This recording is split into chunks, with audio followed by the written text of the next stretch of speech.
Hi guys, it's time to populate Nangwernal, which means figure painting, which means model you figures. I've got a range of figures here, including a pair of greyhounds, as they're one of the only breeds of dog I think that I could actually paint. Anyway, after an extremely poorly edited trick shot there, it may become apparent that it doesn't look like I've got enough figures to fill up a platform, because I don't think I have. But remember, this is autumn, so most passengers probably won't want to get out of the coach and stand in the cold weather as the engine runs round. Those who do will probably be a train enthusiast or a photographer.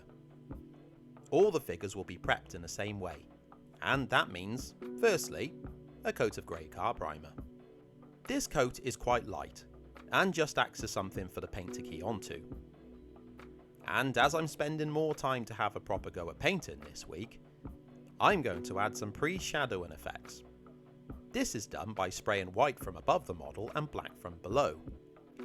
If done correctly, the black should be hitting any areas that should be in the shadow when the figure's upright, and the white should do the opposite, acting as a highlight. We'll see if that works.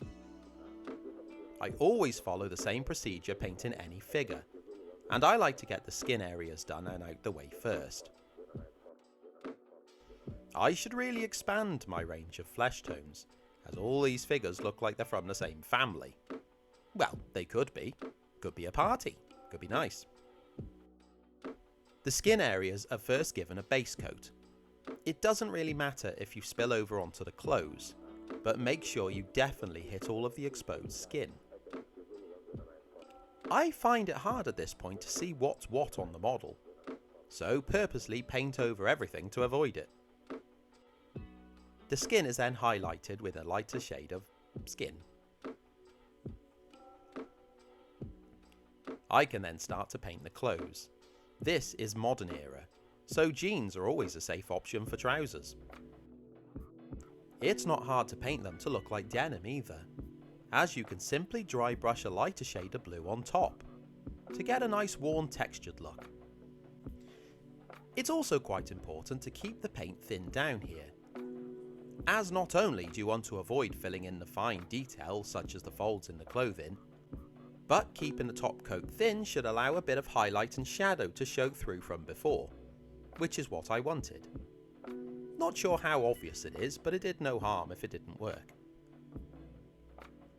I decided to put the boy in jeans as well, but actually mix the colours a bit to get a slightly different shade compared to the dad's jeans. Because why would they be wearing the same matching trousers? That's just weird. Then I began to struggle. Not with the painting, but simply coming up with colours for the clothing. Sure, I know what clothes look like, I've seen loads, but I tend to wear a lot of white and black in real life, so I found it hard to come up with outfits for little people. Figures, not children. I ended up painting the dad in a grey t-shirt. He also has a backpack on, assuming this is full of model trains and coronation chicken sandwiches if he knows what's good for him. Again, because my fashion sense is monotone, his backpack went black as well. The bag is nice and simple to paint in, it's the straps that take the time. And these are so subtle on the model, I just end up hoping for the best and painting the straps where I assume they would be. The boy is wearing a shirt over a t-shirt, which makes sense because it's October. And to reinforce my lack of colour knowledge, his t-shirt's black as well. But I did push the boat out and paint the shirt in a greeny colour. In the end, it doesn't really matter what colour I choose. The important thing is to make sure the edges are neat and clean, and the paint is nice and thin. Providing you do those two things, your figures should look great. And then I need to go back and do a step that I should have done before. I like to add shading to the flesh areas with a deep red wash, and yes, I will use the word flesh instead of skin. This is done in the same way as the overall black wash later, but gives a better tone for human flesh. It's fine to do it now, but you do run the risk of it running over the clothes and making it look a little bit Texas Chainsaw. And look, here's the black wash that I just referenced. This is an enamel black wash, and I use this over acrylic versions like on my Roland stock because it gives more defined shadow and less like the little people are just grubby and generally unkept. I do it upside down as it encourages the black to settle in the shadowed areas. The next figure for painting is the photographer. I really like this one, and I know I've said it before, but I'm so grateful for Model U for producing modern figures for present era modelling. This one, for example, looks like just about every photographer that I've seen lingering on the trackside. I didn't want to go with jeans again for this one, and decided to go with black trousers for him. I'm using acrylics for these though, as the colours will dry lighter than when they are wet, and this should give the trousers a nice worn look. Which is good, because I'd assume that this guy wears older clothes for clambering around the railway. It's not such a bad thing to convince yourself that these little people have an actual backstory, as it helps with creating a plausible layout, or something like that. If nothing else, it makes you think you've got friends. That's a joke, obviously. I do have a friend, and if you're watching this, friend, and you're not sure I'm talking about you, you like trains. There we go, I hope that narrowed it down a bit. One downside to these figures having so much fine detail is actually having to paint it up without it looking messy. A good example of that is his teeny tiny little camera. The next one is an elderly man. He's got his hands behind his back because he's now retired and patiently waiting for things. I'm not really sure how the elderly dress either, if I'm honest, but my granddad used to have a blue jacket that he wore pretty much everywhere, so that'll do. As I fully invested in this man being my new granddad, he's getting cream chinos.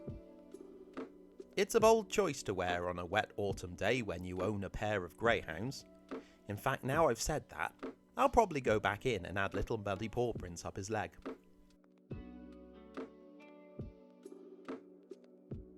His missus has attended the walk, because old people do things together. At this point I was completely stumped on what colour to paint her, so I asked my wife.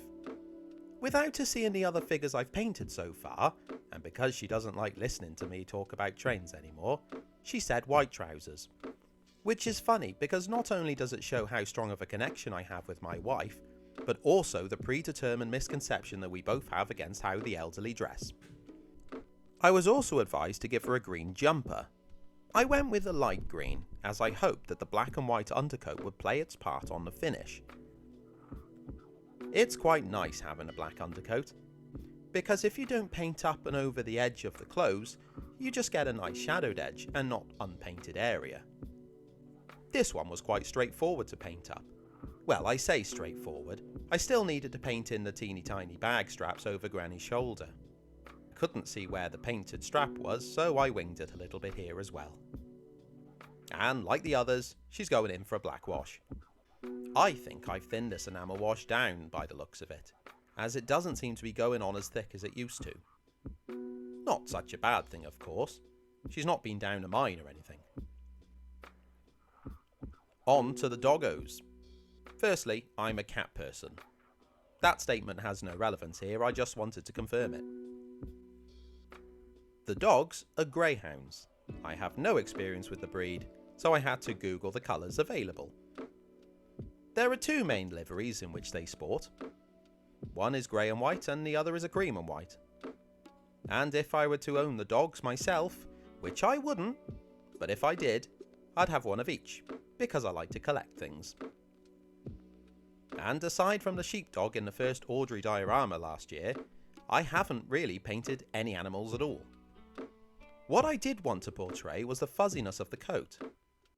I decided that a soft dry brush might be the best angle to do this from. And that's the whole crew painted. You can see how they all blend together through the black wash, and how no one has an actual face, which is terrifying. The next predicament is where they're going to be positioned on the platform. Even though there's only a literal handful of them, they still need to look convincing. Starting with the photographer, and that's an easy one. There's one area of the real Nantgwernal station where I always see lovely photos of the engines as they're being run round their train. And that's the Towyn side of the point at the entrance to the platform. Our photographer, we'll call him Joey, needs to be placed at the end of the platform facing the engine mid-runaround.